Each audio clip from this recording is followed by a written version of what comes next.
आज हम लोग कार्बन चैप्टर के बारे में पढ़ेंगे। ठीक है। कार्बन जो चैप्टर है ये केमिस्ट्री का चैप्टर है, रसायन शास्त्र का चैप्टर है। ठीक है।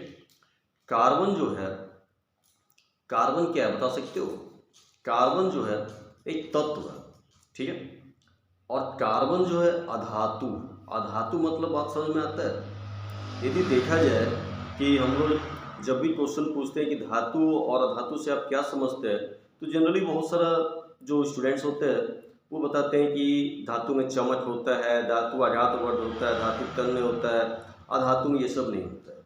लेकिन यदि बात की जाए, यदि हम पूछ बैठे कि चलो भाई ऑक्सीजन के बारे में बताओ कि ऑक्सीजन क्या है, अब हम लोग सोचने लग जाते हैं कि नहीं, ऑक्सीजन जो है ये धातु है, अधातु है या उपधातु है। क्योंकि हम लोग जिस चीज़ को देखे नहीं उस चीज़ के बारे में हम लोग कैसे बताएंगे कि वो धातु है या धातु या उपधातु है। ठीक है। अब उसका चमक हमें नहीं पता है, जब देख ही नहीं पा रहे तो हम कैसे बता देंगे विद्युत का सुचालक है, कुचालक है, आघातवर्ध है, तन्य है। तो हम लोग का ये जो डेफिनेशन होता है, जो परिभाषा होता है, ये गलत हो जाता है। तो हम लोग इस चीज़ को दूसरे तरीके से देखेंगे। कैसे देखेंगे कि यदि हम लोग बात करते हैं, कार्बन की बात करते हैं, तो कार्बन जो है इसका परमाणु क्रमांक यानी एटॉमिक नंबर 6 होता है। ठीक है। और इसका जो इलेक्ट्रॉनिक विन्यास है 2 और 4 होता है। ठीक है। कार्बन जो है इसका एटॉमिक नंबर 6 होता है और इसका जो इलेक्ट्रॉनिक कॉन्फ़िगरेशन यानी इलेक्ट्रॉनिक विन्यास जो है वो 2 और 4 होता है। अब हम क्या देखें कि इसका इलेक्ट्रॉनिक विन्यास में जो कार्बन है, कार्बन का जो इलेक्ट्रॉनिक विन्यास हम लोग निकाले उसमें 2 और 4 है। तो कार्बन के परमाणु के बाह्यतम कक्षा में उपस्थित इलेक्ट्रॉन का संख्या 4 आ गया। इसका मतलब है कि वो अधातु है। ठीक है। यदि देखा जाए किसी भी तत्व के परमाणु के बाह्यतम कक्षा में उपस्थित इलेक्ट्रॉन की संख्या को संयोजी इलेक्ट्रॉन कहते हैं। किसी भी तत्व के परमाणु के बाह्यतम कक्षा में उपस्थित इलेक्ट्रॉन की संख्या को संयोजी इलेक्ट्रॉन कहते हैं। और यदि संयोजी इलेक्ट्रॉन 1 2 3 हो जाए तो उसे धातु कहेंगे, और 4 5 6 7 हो जाए तो उसे अधातु कहेंगे, और यदि लास्ट में 8 हो जाए तो अक्रिय गैस, निष्क्रिय gas, noble gas, inert gas कहा जाता है। ठीक है। अब यहाँ पर एक चीज़ और भी देखेंगे। अभी हम लोग बोले थे कि एटॉमिक नंबर यानी परमाणु संख्या, ये परमाणु संख्या क्या होता है? किसी भी तत्व के परमाणु के नाभिक में उपस्थित प्रोटॉन की संख्या को परमाणु संख्या यानी एटॉमिक नंबर कहते हैं। किसी भी तत्व के परमाणु के नाभिक में उपस्थित प्रोटॉन की संख्या को क्या कहते हैं? परमाणु संख्या यानी एटॉमिक नंबर कहते हैं। ठीक है। और जितना किसी भी तत्व में जितना प्रोटॉन होता है उतना ही इलेक्ट्रॉन होता है। यदि हम लोग कार्बन की बात करें तो कार्बन में प्रोटॉन का संख्या 6 होता है, इलेक्ट्रॉन का संख्या 6 होता है।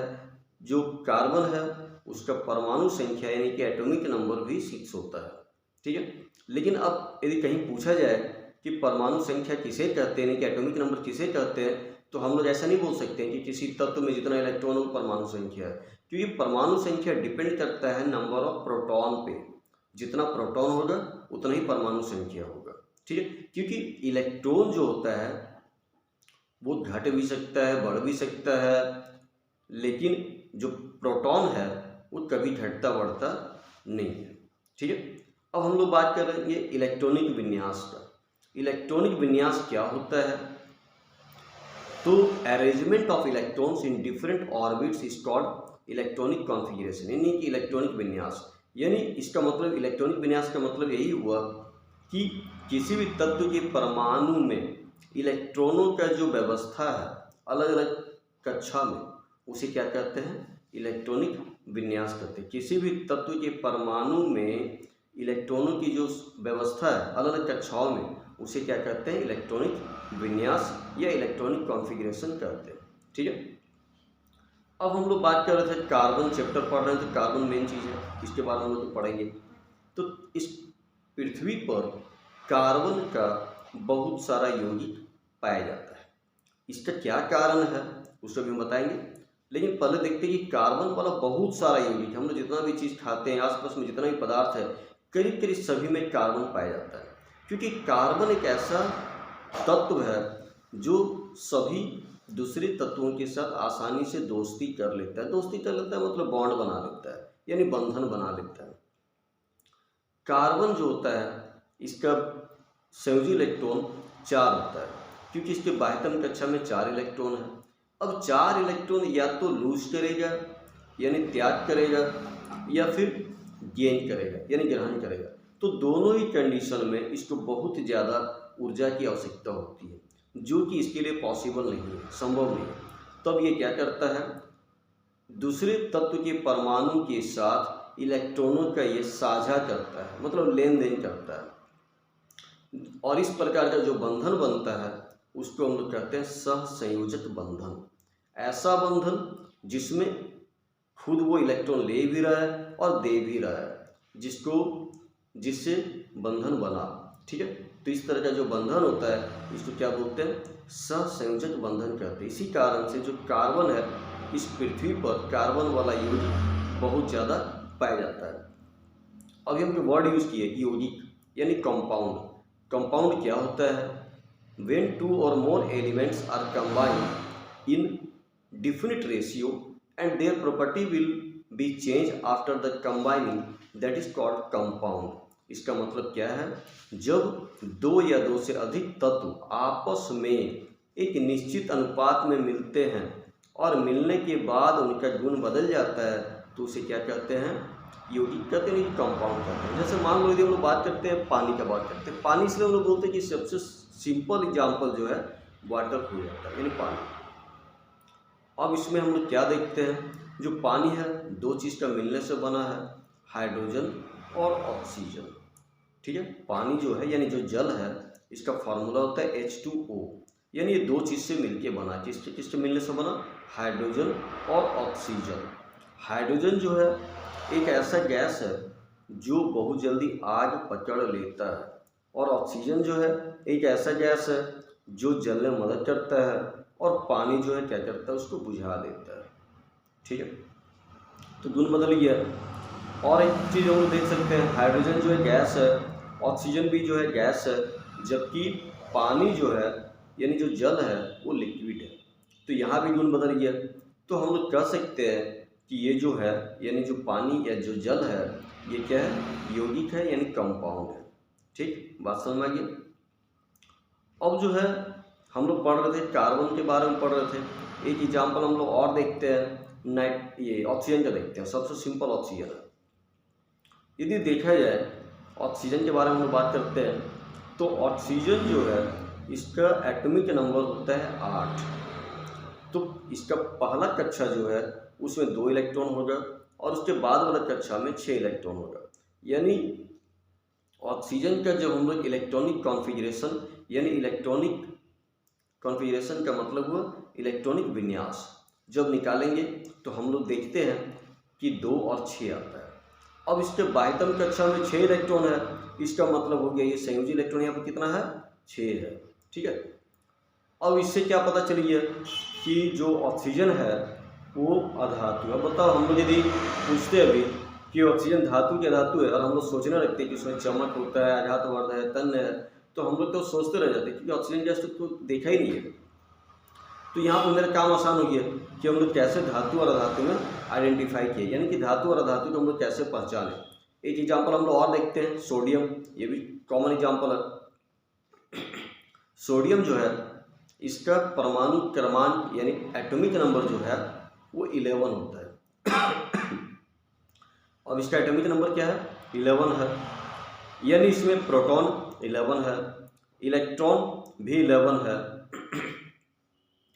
क्योंकि हम बताए थे कि एटॉमिक नंबर जो होता है वो डिपेंड करता है प्रोटॉन पे।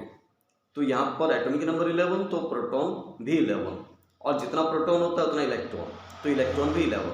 ठीक है, अब हम लोग बात करेंगे इसका इलेक्ट्रॉनिक कॉन्फ़िगरेशन देखते हैं। तो सोडियम का पहला कक्षा में 2 इलेक्ट्रॉन होता है, दूसरा कक्षा में 8 इलेक्ट्रॉन होता है, तीसरा कक्षा में 1 होता है यानी 1 इलेक्ट्रॉन होता है। अब सोचो लास्ट में 1 आ गया, यानी यहाँ पर वैलेंस इलेक्ट्रॉन जो है यानी संयोजी इलेक्ट्रॉन जो है 1। इसका मतलब जो सोडियम है वो क्या है, मेटल है।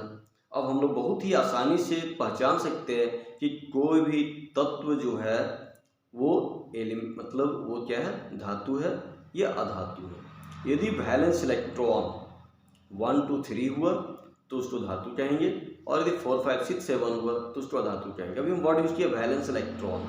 वैलेंस इलेक्ट्रॉन को हिंदी में बोलते हैं संयोजी इलेक्ट्रॉन। अब संयोजी इलेक्ट्रॉन क्या होता है, अभी हम तुरंत बताए थे, एक बार फिर से रिपीट करते हैं।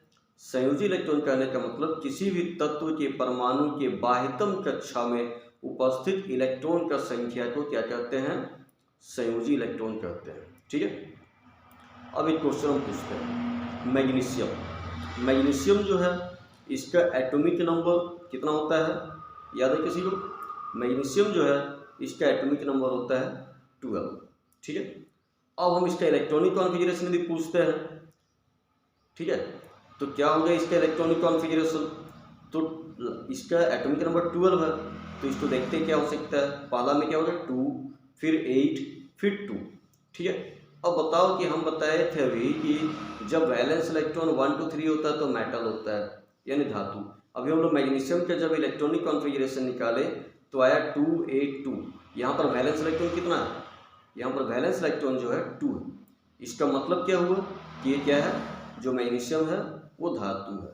ठीक है, तो इस मेथड से हम लोग बहुत ही आसानी से बता सकते हैं कि कोई भी जो एलिमेंट है यानी जो तत्व है वो धातु है या फिर अधातु है।